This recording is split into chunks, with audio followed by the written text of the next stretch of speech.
doing something a little bit different because this is a project, it's a multidisciplinary project that is an album. It is movement, it is visuals, it's music videos, it's performance, live, it's all these sort of things. But for me, the process is just as important as the product. How did we get these pieces? And I'm not probably gonna do this with all my projects, but for this one in particular, everything is a little bit different. The experiences, the journey of going through it is what creates everything for me, and I think it's equally important to just share that and to document that along the way. So today I'm diving into Angel's Cry a little bit, which is a very dramatic composition that I wrote in a couple of minutes. It was really a recorded improvised piece on my piano because I was experiencing a lot of intense emotions as I do, and something had happened that caused my closest dynamic in my life at that time to get torn apart because of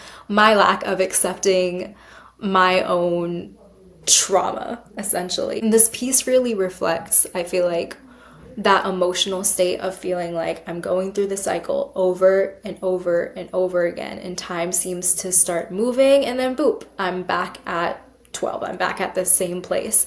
And it's this feeling of being stuck in this orbit of time and this cycle, and this sense of being stuck in a trauma pattern, basically. And this song really pertains to sexual abuse in that sense of, I feel like this keeps happening and I feel a little bit powerless, but also the world doesn't seem to understand how it is hard to heal from anything pertaining to power imbalances and pertaining to the abuse as a consequence of that. I use the term power imbalances a lot, so fun game. Drink water every time I say power imbalance because y'all will be hydrated. I wrote this in a moment where I was trying to deal with the consequences of not really sitting and accepting something that I had gone through, and the impact that not sitting and accepting what I had gone through had on people around me, but also simultaneously trying to process what had happened. And it's that fine line between not falling into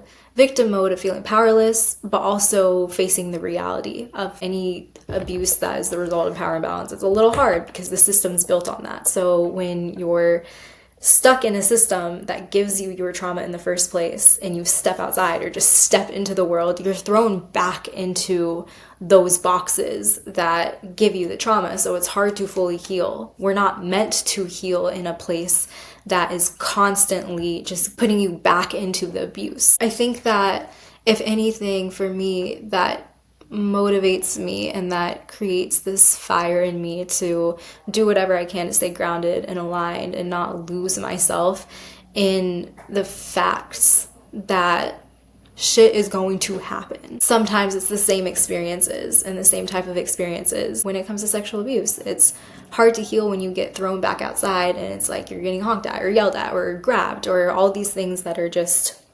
perpetuating the same sort of pain.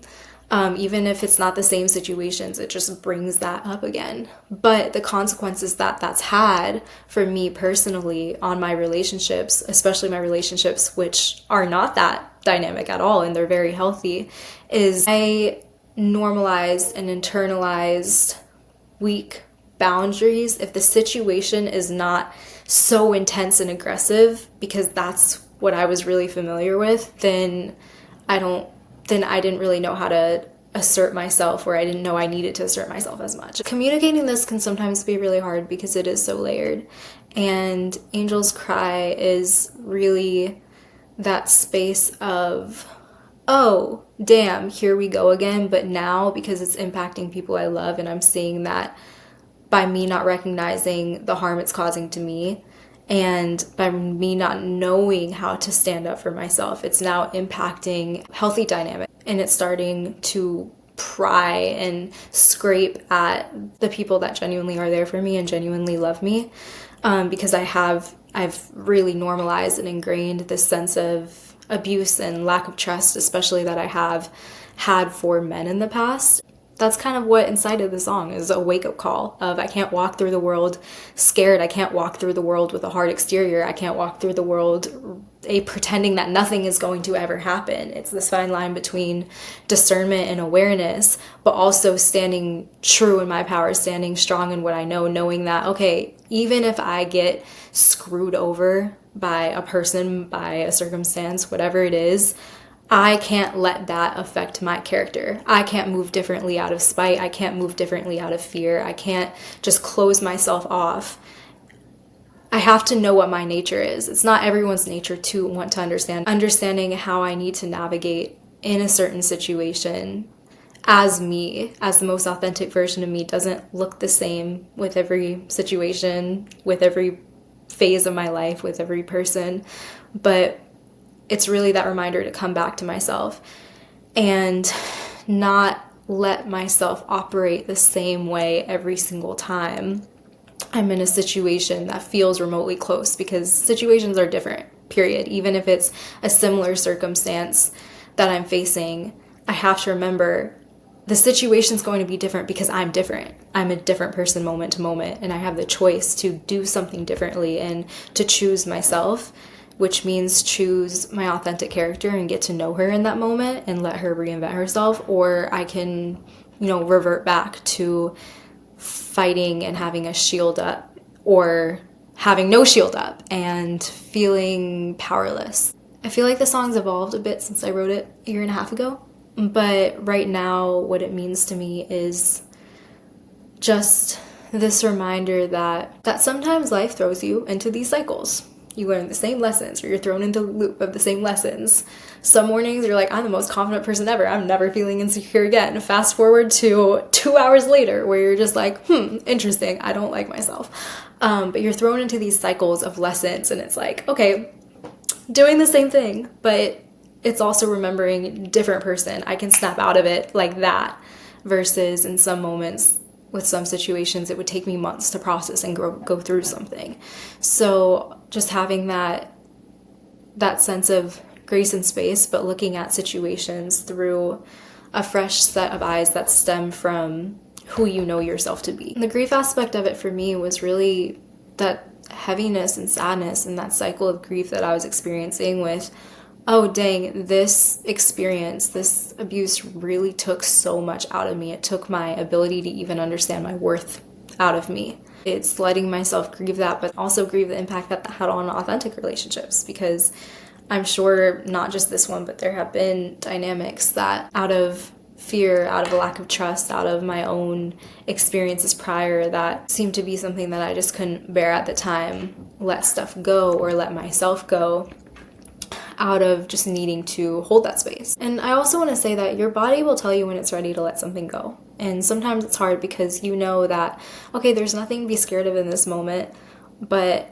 I'm just not ready to be that vulnerable to let that trust in. And that's equally okay, because that's part of the journey as well, is to mentally be aware of something, but let your body integrate everything. That's what my brand, Soul Volume, is about at the end of the day. It's that journey of embodiment. It's okay for it to be a journey of coming back to yourself and knowing that you're safe, or knowing that you can do this mentally is very different from physically being ready, and in your body knowing that you're ready to let something go.